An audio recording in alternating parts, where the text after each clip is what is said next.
Hello,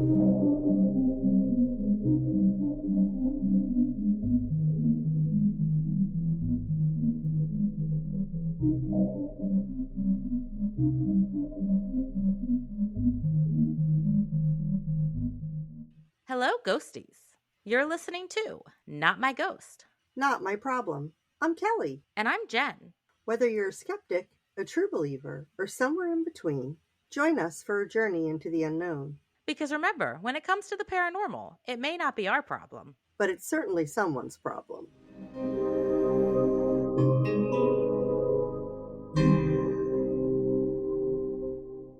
Hello, ghosties. You know how we told you last week that you weren't going to get Bridgewater Triangle Part 3 until January?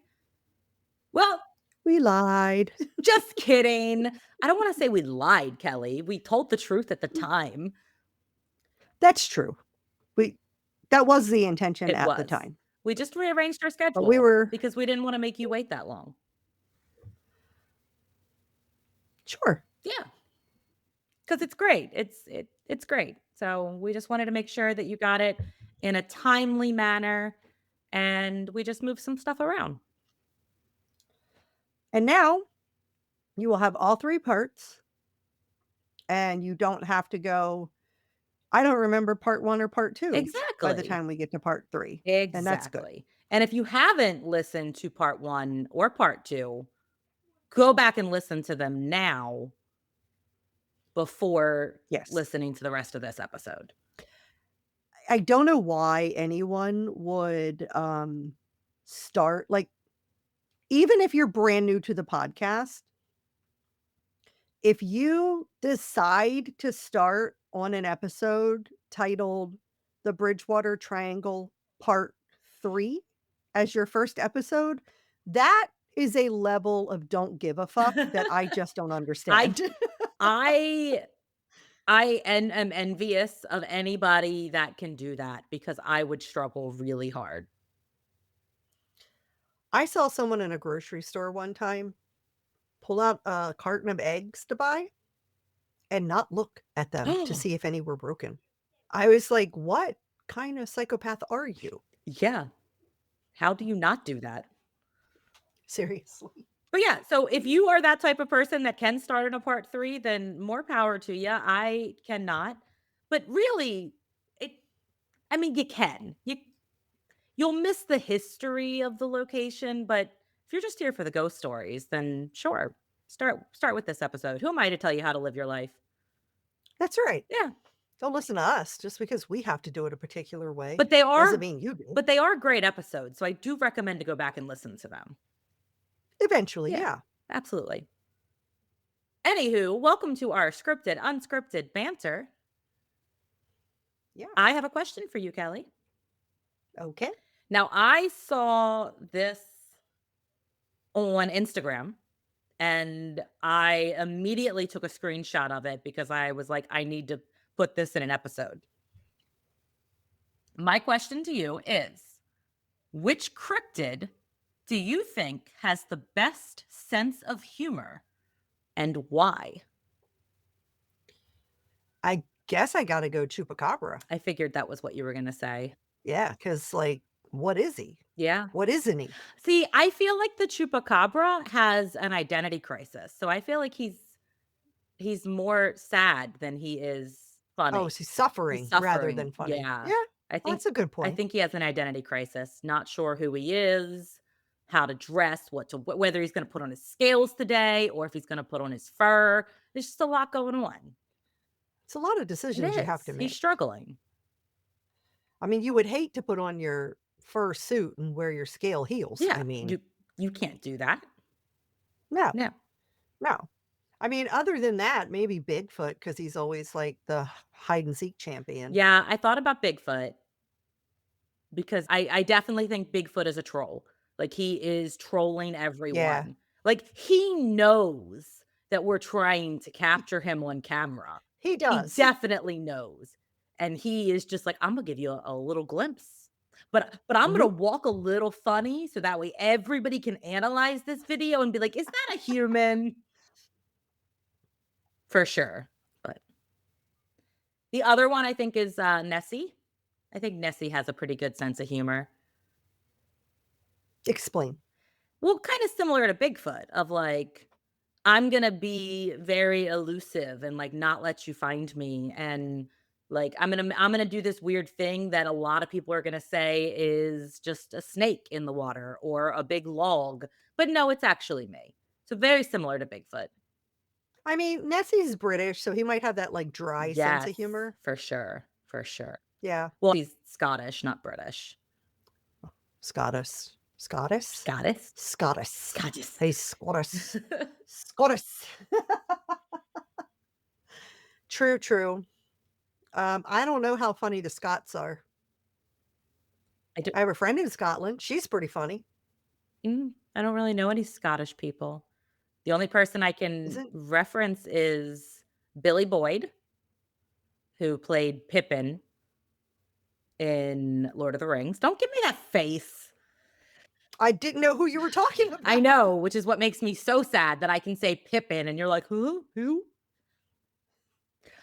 And Um, then Peter Capaldi, is I'm pretty sure is what about Scottish. is David Tennant? Ooh, he might be, but he didn't do a Scottish yeah, I think he is. So yeah, he's funny.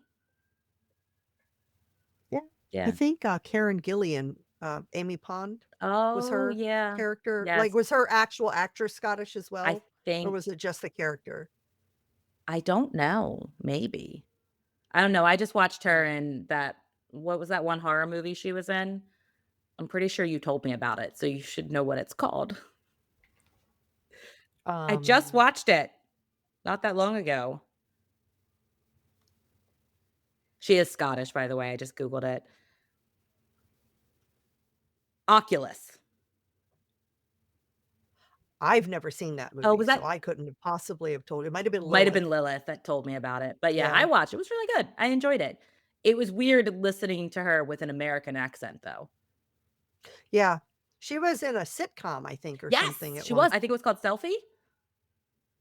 Yeah, Yes, that's it. she was Yeah. great, I thought it was funny, but it got canceled after, like, 1 Um, season. Paranormal Caught on Camera is back. Oh, I saw new episodes on Discovery Plus, so okay. I've been, watching those. I feel like the quality of the show has gone down Mm, some because, I don't know, the first how many seasons? There's several seasons, yeah, and I feel like it was, like, all the greatest hits of paranormal clips yeah, out there, and now I feel like they're kinda scrambling for clips. yeah. Honestly, I feel like watching people talk about paranormal clips is kinda ruined for me now, because there is only Because one person that I want to watch or listen to talk about paranormal clips. Okay, from a comedy perspective, yes. Yes. I do like from the folklore perspective and things Okay. like I that. yeah, I But guess. what I'm getting a little tired with is like I am not interested in UFO stories at all. Yeah. And now it seems like so many of the ones on that show are all UFO type Yes. or glitches in the matrix kind of type videos. Those They're kind I'm of okay with. interesting. Yeah. The UFOs, I agree. They're kind But of overdone. yeah. And Yeah. for anyone who did not get that reference, the person that I like to watch/listen to talk about paranormal clips is the Fuel Neve, aka Joel, who was on our paranormal postcards episode a couple weeks ago and will be on our next paranormal postcards in January. So stay tuned for that. Yes, he will. And you can watch that episode. Yes. The first episode he was on YouTube Mhm. because it was too funny not to put it out there, so you can watch it. Please watch it Please do. because 'cause you'll miss a lot without watching it, Yes. but, in January, we're gonna be putting all of our episodes on YouTube, so you'll be able to watch him on the next one as well. We will. Best decision we have ever made on this podcast was to invite the Fuel Need to record with It us. was. 100%. Yeah. I mean, at least for us. We hope you enjoy it too, but we had a We had so blast. much fun. We actually just messaged him before we started recording to give him dates to record the next episode, and I'm so excited because it was so much fun. Okay, now our goal for this episode, Bridgewater 3, is to actually finish the Bridgewater Triangle, and not get halfway through it and go, "Shit, it's gonna have to be 4 parts." I really, really hope not, but I also said that after 2, so let's When just I saw stop it. when I saw when we were going through the 2nd part, and we're, like, towards the end, and you're like, "It's gonna have to be 3 parts." I'm like, "What? This isn't it?" And I scrolled on the script just to see how much was left. I was like, "How did you ever think this was gonna be 1 episode?" Look, I copied and pasted it, and I put it into ChatGPT, and I said, "How long do you think this episode is gonna be?" Built in time for banter, and it told me, and it was very, very wrong, so ChatGPT doesn't know what the fuck it it's it talking definitely I will not about. do that in the future because it did not give me a good estimate, but hopefully this will be the last one and we can move on, even though it is fascinating, and I have loved this time that I've spent in the Bridgewater Triangle, metaphorically speaking, of course. Yes, Okay. There is something about silence in this place that doesn't feel empty.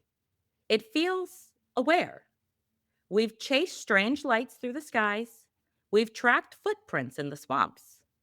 But now, ghosties, it's time for the ghosts to clock in. Welcome to part 3 of the Bridgewater Triangle, where the stories stop scratching at the edges of reality and step fully into the dark. This is the land of echoes and apparitions, of phantom drumming in the fog, spectral lights over black water, and whispers that rise from the ground itself. The Triangle's haunted reputation isn't tied to one town or one legend. It's sewn through the soil, stitched into the stone and swamp alike. Every forest, every riverbank, every crumbling ruin carries its own piece of the past, its own unfinished story. So grab your flashlight, your salt shaker, and maybe a good luck charm, and follow us as we walk through the haunted heart of the Bridgewater Triangle, where the veil thins, the air hums, and the land remembers who it used to be. I'm excited. Yeah, I am too. And I had to go back and include some locations that I deleted out of the first script because I thought somehow that it was only going to be a two-parter, but I added them back. Okay, so we are going to kind of break down the Bridgewater Triangle into different areas, and we're going to talk about the haunted locations in each area. So, first, we're going to start at the heart of the triangle. At the center of southeastern Massachusetts lies a stretch of land where mist curls low over water and silence feels sentient. This is where the Bridgewater Triangle breathes: the swamps, the lakes, and stones that seem to remember everything. Here, the haunting begins, not in buildings or battlefields, but in the earth itself. And our first location is the Hockomonk Swamp, which I know you've heard me refer to a lot in the last 2 episodes. The good old Hockomock Swamp. It's just a great name. It really is. Yeah, It's fun to it say. is. Now, the Hockomock Swamp stretches across nearly 17,000 acres and is the mist shrouded heart of the Bridgewater Triangle. It is a vast wetland that seems to breathe with its own life. Its name, often translated from the Algonquian language as place where spirits dwell, which I know we talked about, I think, in part 1, and it reflects the Wampanoag people's reverence for this sacred landscape. It has dense thickets, winding waterways, and hidden bogs, and all of that makes it one of New England's most mysterious ecosystems. And for centuries, it's been the focal point of the Triangle's ghost stories. At the northern edge of the swamp lies Lake Nippenicket. What? Nippenicket. What? Nip and And I Nicket. apologize if I am saying that incorrectly, but that is how it is spelled. Nip and nick Nip it. and nick I it. like it. Me too. It's fun. Or to locals, it is known as the nip. And it is a shallow reed ring lake that seems to mirror the swamp's energy. By day, it's calm and reflective, but by night, it becomes something else entirely. A place where still water hides restless echoes. So, in the swamp itself and the swamp and the lake, hikers have described shadowy figures that glide between the trees, orbs of light hovering over the water, and sensations of unseen hands brushing against them in the fog. No, thank you. I don't like it. Yeah, no, I'm not. I mean, I don't know where are they brushing? Like, are they? I was gonna say it's been a while for you, so Yeah, maybe. where are they brushing me exactly? Are they playing with my hair? Are they like rubbing my back? Because then, like, okay, cool, sure, I'm down. Are they just trying to cop a feel? Because well, actually, I might be down for that too. Uh, I was gonna say, who are we kidding, Jen? Yeah, yeah. Now, orbs, usually, I'm not a fan of orbs in photographs or Correct. videos, but if you see an orb with the naked eye, then, like, that's different. That's a different story. A ball of light, Yeah, yeah, move it, like, which I have that's seen. definitely Did I ever tell you that story? I don't know. So I had to be in middle school because I was still friends with this girl I was friends with. Her name was Brittany, and we kind of grew apart in high school. But I was over that friend Brittany's house with my other friend Teresa, and I think Teresa listens. I mentioned her in Lilith's Mhm. episode. So if you're listening, hi Teresa. Hi, Tell me Teresa. if you remember this or if you blocked it out. We were walking Brittany's dog just around the house, so, like, literally just through the backyard. And Brittany lived in, like, this longer driveway, so it was kinda set back. There wasn't a ton of light pollution back there. Like, it was pretty quiet. And we were just coming around the corner, and we saw this ball of light, just like Ball lightning. ball lightning. Yeah. We saw this ball of light literally just appear and, like, zoom in front of us, like, across the yard, like, a couple of feet away from us. And we all kinda That's just crazy. froze, and then my friend Brittany was just like, "Ball of light," and just ran, and then we all bolted and followed her. Yeah. That's So, hysterical. Teresa, message me. Tell me if you remember that, because I'm pretty sure you were there. I mean, I was in middle school, so it was a long time ago, but I'm pretty sure it was all 3 of us. Yeah, just a random paranormal experience I forgot I had. I like it. Okay, other reported hauntings are disembodied voices or phantom drumming, and some have reported sudden chills, which, depending on the time of the year, if it's June and you get a sudden cold chill, okay, that's a little weird. If it's December, I mean, what the fuck are you doing out there in December anyway? I mean, it's probably way too Right, cold. in Massachusetts. There's also reported EMF spikes, which out in the middle of nowhere, that's a little strange. Yeah, that would be weird. So at Lake Nip, witnesses have also reported phantom lights that will drift over the surface of the lake, unexplained splashes, and even a ghostly canoe that glides silently across the water before dissolving into mist. Okay, unexplained splashes, that's gotta just be a Fish, right? fish. That's what I said. Come on. Well, I Yeah. I don't know this lake well enough. Maybe nothing lives in it. Maybe it's like a dead But lake. I don't maybe a nut fell off a tree. Also fair. It could Yeah, be that's anything, true. you know? I guess it depends how big the splashes are. Yeah. Really big splashes means, like, Bigfoot's, like, running through it. Could be. Could Could be. be. Or maybe one of those big cats or giant snakes. Giant gotta call the police. Yep, call them I up. saw a big cat. Call police. They've also reported voices that can be heard calling for help from the lake's center. Yet when police arrive, the surface lies perfectly still because apparently all you Okay, do in the Bridgewater Triangle is call the police for all these weird things that but are happening to you. That makes sense. If you hear somebody calling for That's help, also yeah, that makes sense to call the police, but I think I saw a big snake. yes. You're not wrong. Come on. Paranormal investigators have also claimed to have captured voices in Algonquian dialects and faint singing from the water, while locals speak of an atmosphere that feels watchful, as though the swamp and lake are aware of who walks their edges. I don't like that. Yeah. So, for believers, the Hockomock Swamp and the Nip are sacred ground. This is the place where the natural and spiritual worlds will overlap. They interpret the hauntings as echoes of an ancient ceremony and colonial violence, or sometimes just a sign that the land itself still remembers what was taken from it. Skeptics, however, will point to natural phenomena. Phenomena. Do, do, do, do, do. Methane gases creates glowing will-o'-the-wisp. Fog bends light and muffles sound. And the wetlands' unique acoustics can carry distant noises for miles, making them seem close and disembodied. What the hell is You don't will-o'-the-wisps? know what will-o'-the-wisp is? It's a No. type of spirit.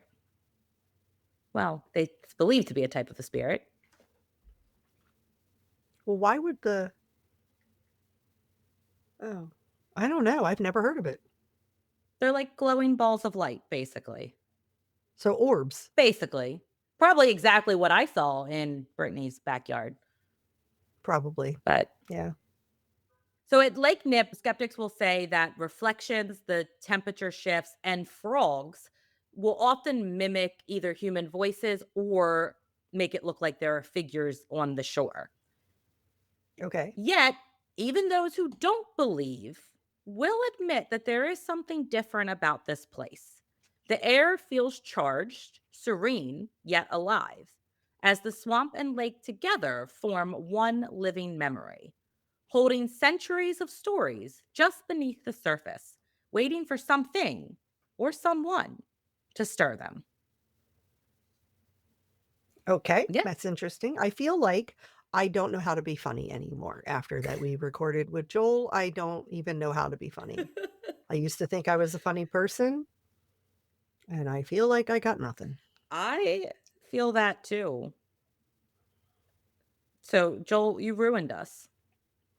We don't You we did, don't think we're funny anymore. in the best possible way, though. Next, we have Dighton Rock. So Dighton rests near the Taunton River, and it is a 40-ton boulder that is covered in mysterious carvings and ancient petroglyphs. For cent- Okay. for centuries, scholars and storytellers alike have puzzled over its inscriptions. Some believe that they're Native American, others claim that Norse explorers or even have extraterrestrial origins. The rock's past has long tied it to the supernatural lore of the Bridgewater Triangle. Well, that's interesting if they can't decipher it. Yeah, Usually somebody out there can decipher yeah, something from it. yeah, that definitely makes it more interesting. Yeah. So, visitors have described seeing strange lights that will glide over the water near the rock, usually at night, or outlines of different figures bending towards the rock as if studying the carvings. That's interesting. Yeah. It's like the ghosts don't even know what it says. Yeah, the ghosts are like, "What the fuck does What is this mean?" that? I "Ah, don't fucking know. don't ask me, ask the Norse." It's probably just like child drawings, doesn't actually mean Yeah, anything. some kid drew something on a rock one day. Yeah. You have some professors in Ivy League colleges that are like trying to figure out what these things mean. And it's literally some fucking toddler was just like, banging a rock on another rock and made some some drawings. I wonder how often that happens, um, when studying things like Yeah. this, that they think this is, like, really something, and Yeah. it I watched a video the other day on Instagram where it was someone saying that if our entire, like, population, the human race was wiped out and then, like, reborn again from scratch, and the only things that were left were like, there were only certain things that were left behind. Imagine them, like, picking up, like, Harry Potter and thinking that's, like, a history book, The Bible. right, or the Yeah. Bible, and they would even have locations that match the description.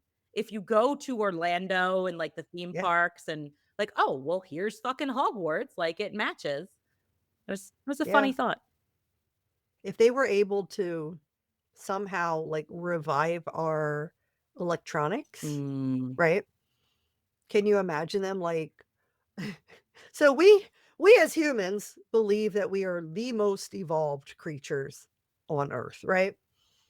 But if we died out, a new somehow life form develops, and then they revive our stuff, we are going to just look like primitive well, we are yeah, apes. We literally are, but we're gonna look like, apes in their primitive form. right. People are like, "What the hell? Look at these idiots. What" like, think of all the TikTok Oh, I dances, know. people being big mad over things on the internet, influencers like, "They didn't give me my latte for free," you know? Yeah. It's fascinating. Yeah, Taking history out of context. yeah. Anywho, okay, they've also reported chanting or rhythmic drumming, which, it's probably not the first time you've heard that, and it's probably not gonna be the last time. And they'll report that mostly on quiet evenings, but even when, like, the shoreline is empty, so when there's nothing or no one there that could be causing these noises. Others will claim to feel a vibrating hum in the air when they stand too close to the rock, or like a low pulse that will kind of fade as soon as they step back. So that's interesting. And local lore tells of voices in unknown languages that will be carried over the river, echoing between the banks before vanishing into silence. I do know a lot of, like, running water or dripping Mhm. water can kinda mimic conversation or Yeah. whispering or Well, it's like that, something of that. pareidolia, but auditory pareidolia, where it will Yeah, make your brain piece together things that you're used to mhm, hearing. Well, yeah, believers see the rock as a focal point of energy, a sacred artifact that is still guarded by spirits connected to its carvings. Skeptics, however, will argue that the area's tidal currents, animal calls, and reflection of nearby lights can create these eerie illusions. Yet, centuries of speculation and mystery have given the rock just this aura of reverence, a place where the line between archaeology and the paranormal blurs together. okay, So now we're going to travel outward from the swamp, and history really begins to speak here. So, in stone, soil, and sorrow, the land here bears the scars of colonial conflict, the friendships that have been turned fatal, and the quiet persistence of memory. These places, they're just kind of where the haunting feels like the history is refusing to fade into the background. So we have another stone. There's a lot of rocks and stones in this area. This one is called Solitude Stone, and it okay. is nestled beside a quiet pond in West Bridgewater. So the Solitude Stone is carved with a chilling inscription memorializing T.L., who fell by his friend's hand. The nearby water, grimly nicknamed Murder Pond, has a heavy, melancholic stillness that unsettles even casual visitors. Well, I'm sure it does. It's called Murder Pond. Like, nobody's gonna go to Murder Pond and have a happy feeling. Probably not. Probably not. So locals will report hearing soft sobbing near the water's edge or footsteps crunching leaves, that abruptly stop when approached. Could be an animal, could be one of those giant snakes slithering through. Sure. On windless nights, some claim to see a man's reflection rippling in the pond when no one is there. But the person is there looking at the No reflection. one is there to make the reflection. The person that's looking at it could make the reflection. Not at the right angle. You're not confusing your own reflection for someone else's reflection. If the water is moving, could. I assume that they're reporting seeing it from, like, a distance type thing. It's not right next to them where they if I'm standing on the other bank of the pond and I see a man's reflection on the other side, I'm not go that's not me, that's something else. But in the water, how would you see it if it was in the water, a reflection in the water? You have to be close enough to look down at the water to see that reflection. It's not like somebody standing on the other bank of it, like standing on the land. It's a reflection in the water. So you would have to be close enough to look at the water to see it. Right, but I want to give people more credit than what they probably deserve and think that no one is going to see a reflection that is theirs and think in their head that it's not theirs. I don't know. Fear, if you're already creeped out and things feel eerie, people can I guess. I mean, listen, I have turned around, looked in the mirror, 'cause or saw myself out of the corner of the eye in a reflection of a mirror and jumped and screamed. And I Of course you have. so if you're at Murder Pond, But I you don't know, I'm just but saying, you immediately realize that that is you. I'm not saying they're not gonna see their reflection and not, like, get scared for a second, but I don't think they're gonna see their reflection and then go back and report that it was someone else's reflection. I guess not if they're being honest. We're taking everybody for their word, Kelly. That's all we have. Investigators have captured whispering voices on EVPs and noticed sharp temperature drops concentrated around the stone itself, which that's interesting I yeah. because you wouldn't think like, yeah, if you're touching the stone may feel cold or hot depending on what the weather is, but you that wouldn't radiate to the surrounding area. You wouldn't think. Yeah. A few visitors have described feeling a deep sense of remorse or guilt as though someone unseen mourns endlessly beside the inscription. So, believers will interpret the haunting as grief anchored in place, the spirit of a man or a friend still bound to the act that ended his life. Skeptics, however, will call on natural explanations, animal calls, moving reeds, the pond's acoustics that just creates the illusion of voices. Yet, even skeptics rarely linger long in this area. There's something about the silence here that feels too deliberate, as if the land itself is listening. I don't believe that. That the land is listening?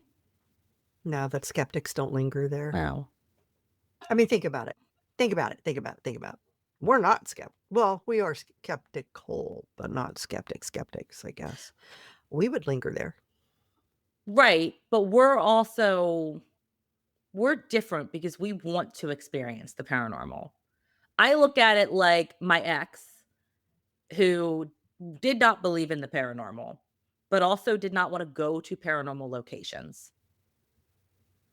Ah, see, Nick is a big, big skeptic, and he would set up a freaking lawn chair and be like, "Come on, bring it." Yeah. No, my ex was very much like he didn't believe it, he didn't buy into it, but he also didn't want to test the universe.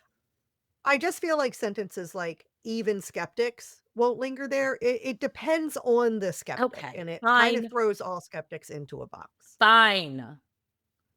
I love you. Go suck a bag of dicks. A whole bag? A whole bag. I'm gonna need more wine. Next, we have Anawan Rock. I told you there's a lot of rocks here, A Kelly. lot of A lot of rocks, yeah. rocks. So, rising from the woods in Rehoboth, Massachusetts, Anawan Rock marks the place where Captain Benjamin Church captured Chief Anawan, one of Metacon's trusted war leaders. And this was in 1676, effectively ending King Philip's War. And if you don't know what I'm talking about, go listen to part one. The boulder sits in a quiet clearing that feels untouched by time. Surrounded by whispering pines and the faint hum of distant roads. To some, it's just a historical landmark. To others, it's a place where the earth itself still remembers the grief. Visitors often report phantom campfires glowing at the base of the rock, flickering light vanishing when approached. Now that's weird. I can't explain that one. Yeah, Just like a that fire would that be you then walk towards, and it's like, oh, just kidding. can you imagine if you were, like, really cold I and you're like, "Oh know. my god, a Thank God, a campfire." fire. And then you get there and it's like the ghost is like, fuck you. I'm putting that fire out, bitch. Freeze. That would suck. See, we're still funny. "Hurry up, I got a whole bag of dicks to suck later."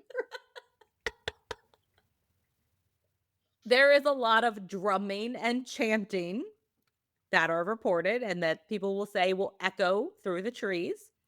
Also accompanied by voices speaking in Wampanoag dialects.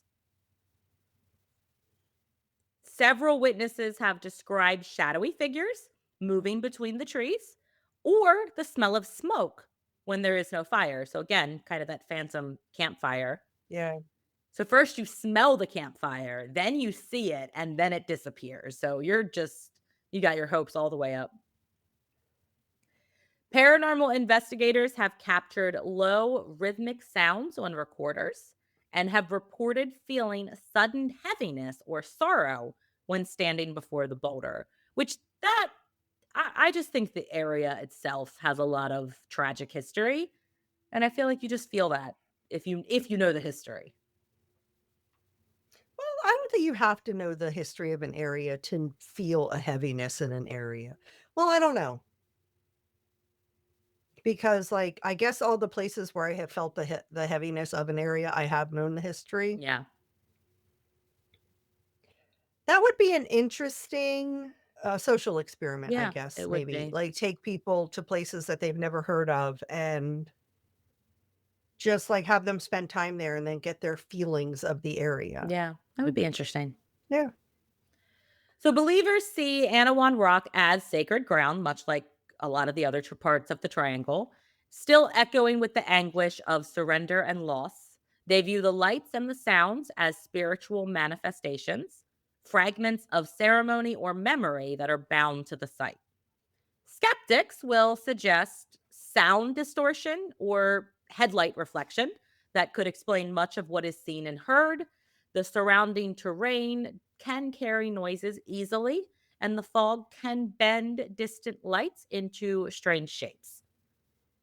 Yet, even those who dismiss the supernatural will admit that the air feels different, heavier, and older, and sometimes even impossibly still. I just wonder how close that was to the road to think it could be headlights. I don't know, I'm not su I don't know how close it Yeah. is. Next, we have the Hornbein School, and now this is tucked along Hornbein Road in Rehoboth, Massachusetts, and it is a preserved one-room schoolhouse that was built in the 1840s. For nearly a century, it educated generations of local children before closing in 1937. And today, visitors say not all of those students left.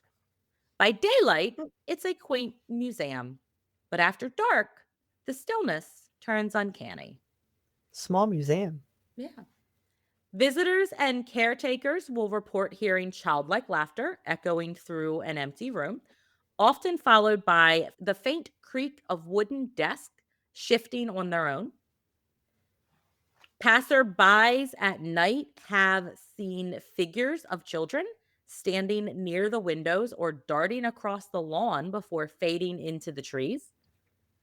Investigators have captured EVPs of giggling, whispering, and chalk sounds, despite the blackboard being untouched. Now, that's interesting.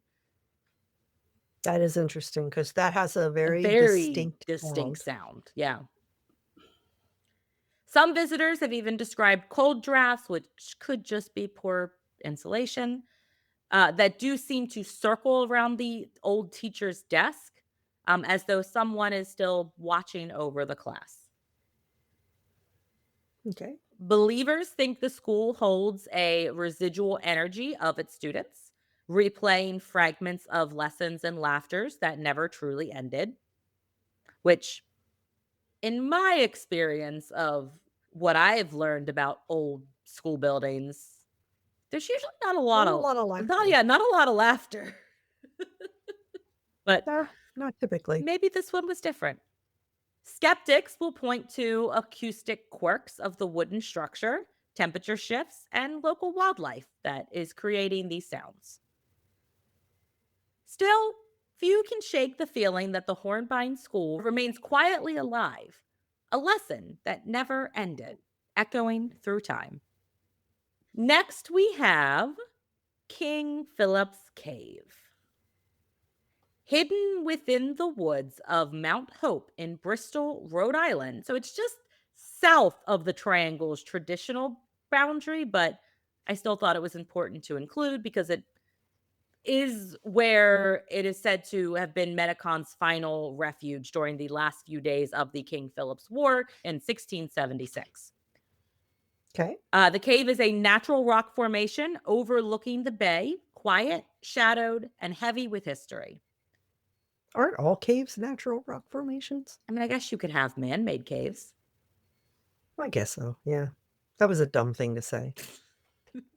Again, I got a bag of dicks. Let's Visitors describe cold air and whispers even on hot days, and some claim to feel overwhelming sorrow or dread near the entrance. Nighttime explorers report hearing footsteps, rocks tumbling, or a faint voice speaking in an unknown language. Locals will say that Metacom's spirit still guards the cave, watching over the land that he died defending. People will often leave offerings of tobacco or stones in quiet respect. hmm, In the early 1900s, a man visiting the site reportedly felt a pressure on his chest and heard someone whisper his name before being pushed backwards, though he was alone. that's not good. No, he was probably being an asshole. Yeah. Typically, if you're respectful. Yeah. In recent years, paranormal groups visiting at dusk have captured low rumbling voices on recorders, which they described as responses to questions that were asked aloud. For many, the cave is hallowed ground, a site of resistance and loss. Believers see the activity as Metacom's lingering presence or the emotional residue of war. Historians view the cave as a symbol of colonial brutality, the ending of indigenous sovereignty made tangible. Skeptics offer a more mundane reasoning. The cave's shape amplifies sound, creating echoes that resemble whispers. Temperature constraints between the stone interior and the humid forest produce cold drafts mistaken for ghostly touches. In truth, the haunting might not be supernatural, but just the weight of history pressing in from the walls. As the triangle has modernized, the ghosts have evolved with it. The 19th and early 20th centuries brought foundries, factories, and asylums, places that have hummed with human effort and despair in equal measure. Today, their ruins and corridors hum with echoes that sound almost mechanical and almost alive. So we have the Bridgewater Iron Works ruins, and this is on the banks of Town River and it is the crumbling remains of Bridgewater Ironworks. And it recalls the industrial heartbeat of the 1800s. Now quiet, save for some whispers of what once was, the rusted machinery and stone foundations sit half hidden by trees, drawing explorers and investigators alike. Visitors hear metallic banging, chains dragging, and indistinct shoutings, echoes of factory labor that ceased long ago. Some report seeing phantom lanterns drifting through the ruins or along the water's edge. Others describe sudden cold winds rushing through empty corridors or the sense of being watched by unseen figures. And EVPs have been captured, including men's voices calling orders. Don't fucking tell me what to do. And investigators have documented repeated knocks that seem to answer questions. Okay. Believers will argue that the site is steeped in residual energy from industrial accidents and decades of hardship, replaying like a broken record through time. Skeptics will attribute the activity to acoustics and airflow, the river's movement carrying sound in unpredictable ways, and rusted metal shifting in the wind. Whether haunted or not, few deny that the ruins feel active, as though the iron works never truly stopped working. Next, we have Bridgewater State University. And this was founded in 1840 as a teacher's college. And it sits near the center of the triangle and, according to students, near the center of its supernatural activity. Several of its oldest buildings date back to the 19th century and have long been rumored to host unseen residents who refuse to graduate. Hmm. Students and staff have reported hearing footsteps in empty hallways, doors opening on their own, and objects moving when no one is nearby. Some dorms are said to have cold spots or lights that flicker in patterns, while security cameras occasionally record movement in locked classrooms, which that's interesting. We love when we can capture something on a good security camera. Yeah, because it's not people that are trying Right. to find something, it's more of a natural environment, Yeah. so it kinda takes a lot out of that, like I mean, could people still fake something? Yeah. Sure, but it just the fact that they're up and running at all times just makes it a little bit, I don't know, Yeah. more legit, I I think. agree. Tillinghast Hall is the university's most famous haunted building.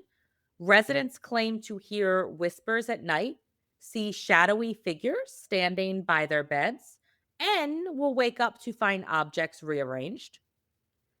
The campus also is, That's interesting. yeah, the campus also has tunnels beneath several of the buildings where maintenance workers will report disembodied footsteps and unseen voices.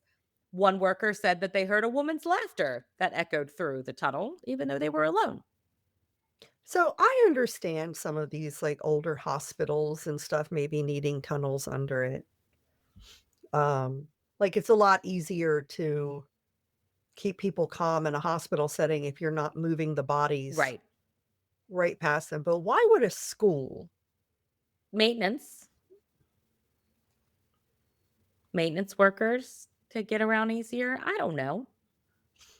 it just w tunnels creep me out in general, That's fair. especially after that one turn, that one corner in that Penhurst one, Yeah. but I don't know, it just seems weird to me. Yeah.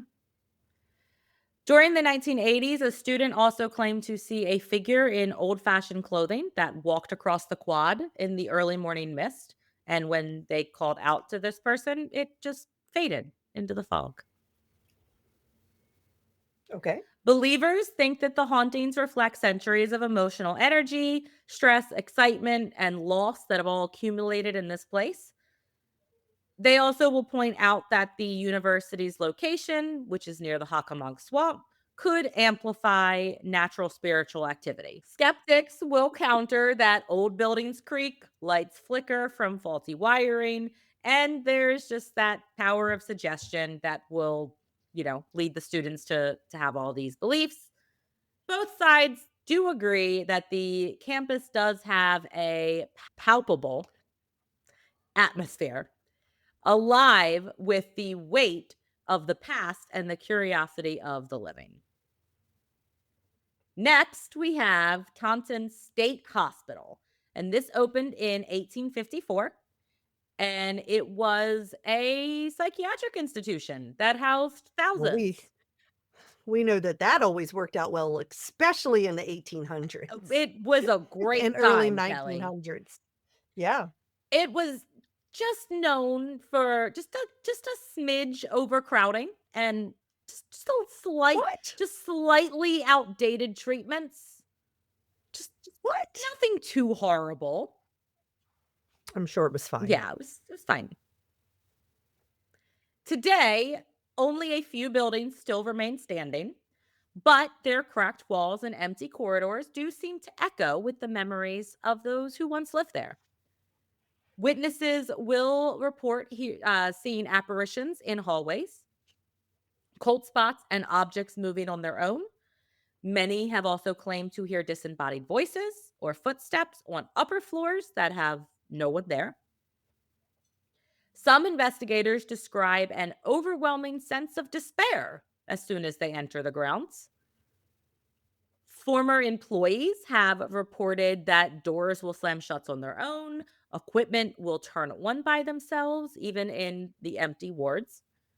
And in the 1980s, there was a security guard that was patrolling the old female ward and claimed to see a shadowy figure walk across the hall towards them, only for it to disappear into a locked room. The most famous legend tied to this hospital involves a nurse who vanished in the early 1900s. According to lore, her spirit still lingers in the East Wing, appearing in reflections of broken windows, which, no thank you. I don't like that at all. No? No. I'd rather see you with my physical eye than in a mirror. Like it's standing, like, next to you or behind you Yeah. or something? Because I mean, if you're seeing a reflection in a mirror or in a window, like, you probably are seeing your own as well. Yes. So, Yeah. yeah, That's just, I don't know. That's weird to me. Believers say that the hospital is a repository of anguish, which, fair. It's saturated with yeah. suffering. A lot of psychic energy will persist long after death. And for them, the voices and apparitions are not just ghosts, but more of emotional imprints of institutional trauma, which we know. Skeptics will cite environmental and psychological causes, aging buildings, drafts, loose wiring, all that normal stuff, and just says that the grim reputation of the site will cause people to interpret more paranormal activity. Yet, most people will say that the hospital does just have an oppressive atmosphere, and the tragic history does blur the line between what is imagined and what is felt. Next, we are going into some of just the forest and cliffs of this land. So, as we wander deeper into the triangle's southern forest, here lies the ledges, ponds, and granite faces that have witnessed centuries of tragedy. The air hangs heavy, the wind carries whispers, and the boundary between nature and nightmare blurs. The Freetown Fall River State Forest spans more than 5,000 acres of dense woodland, granite cliffs, and winding trails. At the center stands the Freetown Ledge, which is a towering granite outcrop overlooking the forest below. Both the ledge and forest have long been associated with tragedy, mystery, and violence. Hikers and locals will report apparitions appearing along the edge of the ledge, especially figures of women in white, as well as feeling pushed or pulled towards the edge by unseen hands, which, no, I'm sorry. If there is anything that says it's going to push me off of a ledge, I'm not going there. I want to experience Seriously. paranormal so bad, but I put my foot down there. Sorry. I don't like heights Right. as it is, so I'm not getting near enough an edge for a ghost to maybe push me off. I agree. Yeah. In the 1970s and 80s, the forest became infamous for reports of ritual activity and animal mutilations. Jerks, Mm. assholes, fuck you. While most likely were acts of vandalism, these stories did fuel the idea that there are some dark forces that linger in this area. There have also been multiple suicides that have occurred from the Freetown Ledge, leading to the belief that it is cursed. Witnesses have seen figures standing near the edge who vanish when approached, sometimes moments before hearing the sound of rocks tumbling below, which that has to be terrifying. Yeah. To walk across that someone like that and think that you're about to see someone like jump and then for them to just disappear. There has to be that terror and also relief, which has got to be a weird mix of emotions. Yeah. A It doesn't sound fun. No. A local police officer also reported hearing a woman screaming from the ledge late one night, and despite searching the area, no one was found. The hauntings, believers will argue, are the emotional residue of those who have died there or the spirits of the forest itself resisting further harm. Skeptics, however, will cite psychological and environmental causes. The forest isolation will amplify fear, cliffs will distort sound, and fog will magnify both movement and light. But even the most rational visitors often describe the same feeling when standing on the ledge's edge, as if the air itself still holds its breath, which I just don't like heights. So I'm going to describe I any awful yeah. feeling standing on a ledge of anything That's up what I was high. thinking, like, I would feel that way, yeah, Yeah. I agree. Next, we have the Usonet Ledge. So, another ledge. Told you there was a lot of rocks, caves, ledges, all within this triangle. And this is also in the Freetown Fall River State Forest. And it is a sheer granite cliff rising above the dark quarry pond. Beautiful by day, but unsettling by night. And it has long been tied to stories of despair and the unexplained. Hikers and swimmers report seeing figures standing at the edge who leap without sound, only to vanish before hitting the water. Locals hear cries for help echoing across the pond, but searches will always come up empty. Some visitors describe the sudden urge to jump as if pulled toward the drop by an unseen force. I'm sorry, my That's dear. called the I call to the void I was gonna is what that's I was called. gonna say that's called an intrusive thought. Yeah. Like It's just kinda when you're same thing. driving through the or down the highway and you're like, what would happen if I just my car into the medium?" Yeah. Yep. Mhm. We all have them. Not everybody, Kelly. What do you mean? You don't think that everybody has Not those not those types of intrusive thoughts. it's a fairly common phenomenon. Phenomenon. Do, do, do, do, do. No. It's common in people like us. What do you mean like us? You mean smart, kind, compassionate, intelligent women? Sure, yeah, that's what Okay. I'm saying. No, no, no, Kelly, that's no neurotypical people, their intrusive thoughts are, "I should eat ice cream for dinner." You're making me feel really bad about myself right now. That wasn't my intent, but I don't think that's an intrusive thought at all. I think that sounds like a fucking phenomenal idea. But As someone who has definitely eaten ice cream for dinner, I agree. That's an idea. That's not an intrusive thought. right, I don't know why anybody would view that as Yeah. intrusive. Hmm. Believers interpret the ledge as a psychic scar marked by suicides and accidents that have imprinted despair into the stone. The hauntings, they say, are a residual echo of this tragedy. Skeptics will say much of the same things: optical illusions, environmental effects, temperature drops from cold air over water, infrasound vibrations that can cause nausea or unease, and fog distortion, creating false silhouettes. Still, even the most rational hikers will admit that the place just feels off, as though the ledge itself is holding its breath, waiting for someone to step closer. Man, these skeptics gotta get an imagination or Yeah. something. Okay. Come up with new I ideas. know, right? Even outside the forest, the triangle never sleeps. Its roads and back streets twist through fog and folklore alike, where headlights catch more than they should and travelers vanish between blinks. These stories belong to the open road, where haunting meets motion and the past keeps pace with you.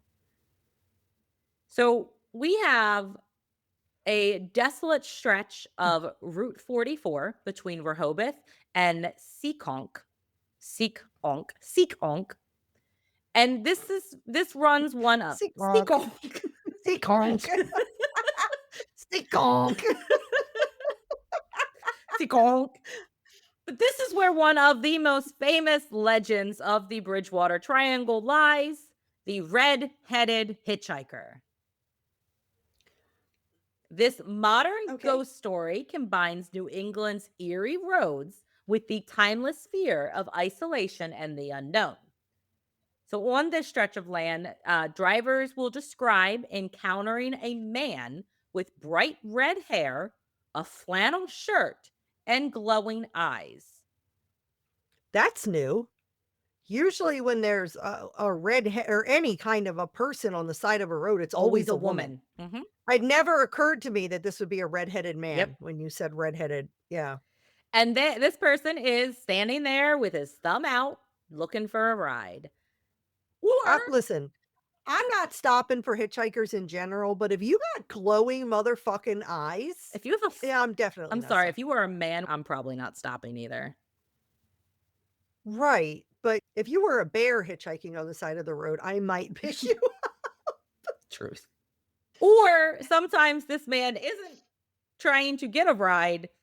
Sometimes he just appears in your back seat. No, thank you. I am driving my car off of the side of the road into a tree if that happens. Not on purpose. Some people will say that he smirks or laughs before he disappears. The radio will cut out, lights will flicker, and the engine will stall when he is near. This is straight out of a fucking Supernatural It is. It episode. really is. The earliest reports date back to the 1960s when a driver claimed a man appeared beside his car as he passed, grinning from ear to ear before vanishing. And fuck that. If I am driving down a desolate road and I suddenly see a man standing there, fucking big ass smile on his face, nope. No, I'm hitting the gas as fucking hard as I can. I was just gonna say I'm driving 100 fucking miles an Yeah, hour fuck down that road. all of that. In the 80s, a delivery driver reported picking up a redheaded man near the Seekonk line. I have no idea if I'm pronouncing that right or not, but it's funny. See conk. After a few miles of silent driving, the passenger just disappeared, but the seatbelt remained fastened. Nah, Mm-mm. Even nah. today, local police will occasionally receive a call from a motorist describing a man walking in the middle of the road, yet when they arrive, the road is empty. Another good reason to actually call the police. Yeah. Yep. Another good Yep. reason, yeah. Believers see the redheaded hitchhiker as a restless spirit, possibly a man killed in an accident along Route 44, doomed to wander this stretch of highway. Others think he's a trickster figure tied to the land's broader energy rather than any type of single event. Skeptics will attribute the sightings to pareidolia and suggestion. Once someone knows the story, they're more primed to see it. The area's poor lighting, mist, and fatigue induced hallucinations can make headlights, road signs, or pedestrians appear ghostly. Still, the legend's persistence suggests the hitchhiker fills a deeper need, a story that embodies the triangle's uneasy balance between the living and the dead. Every corner of the Bridgewater Triangle seems to hum with memory. From the quiet graves and the rusted ruins to the whispering woods and endless roads, the stories here aren't just about ghosts. They're about the weight of history, the persistence of energy, and the strange way that the past refuses to stay buried.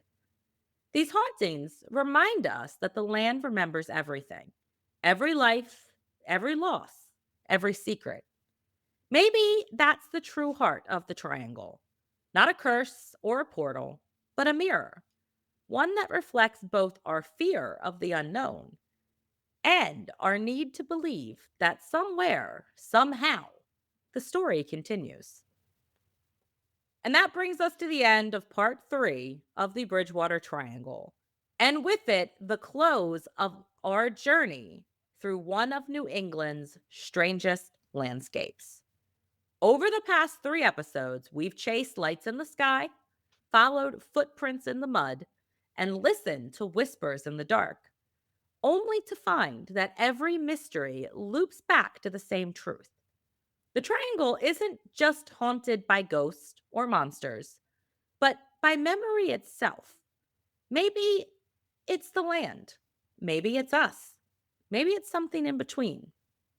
A place where every story, every fear, and every wonder echoes just long enough to remind us that the unknown still has teeth. So, overall, I think there is way too many reports of the Bridgewater Triangle and paranormal activity for them all to be wrong.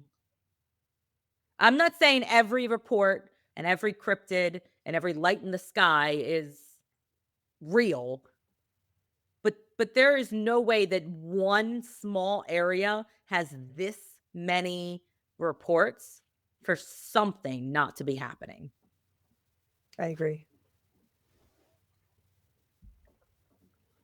Thanks for that lovely Oh, input. It was great. You're really driving up engagement here, Kelly. why? Are you angry at me or something? That was aggressive. Well, I just spent 3 episodes talking about how haunted this place is, and all I get out of you is, I agree. I mean, I've been responding throughout all the episodes. I don't know what more you do. I don't know. I wanted a little wrap up, something. I I agree. uh, I agree that in Jen's expert opinion after doing thorough research of this area Just and I'm cutting out a large section of this episode because we still didn't have time to fit it all the way the fuck in. I agree, Jen. I agree. I spent a lot of hours researching this. If you loved what you heard, please take a moment to rate, review, and subscribe to our podcast wherever you listen. Your support helps us reach more listeners and share even more spooky stories. And if you think Kelly should have had more to say after 3 fucking episodes, then I agree, or you have more to say, please comment below wherever you're listening or on our social post or wherever. And let me know your opinion because obviously my co-host isn't giving it to me. And don't forget to follow us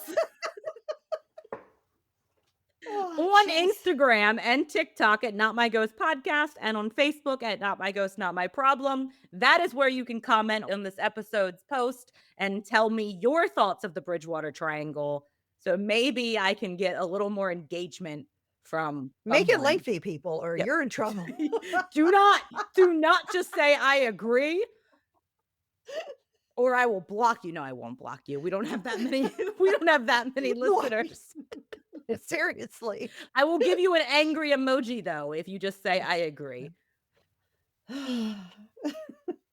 If you want even more ghostly content, consider joining our Patreon at patreon.com/notmyghost, not my problem. We have some fantastic exclusive perks for our supporters. And We'll usually give those perks do Kelly is a little bit more engaging on those perks than just I agree. She gives a little bit more effort for our patrons. yeah, but not for just these people. What are you getting at? If you want more than I agree, Go you join our need to pay. Patreon.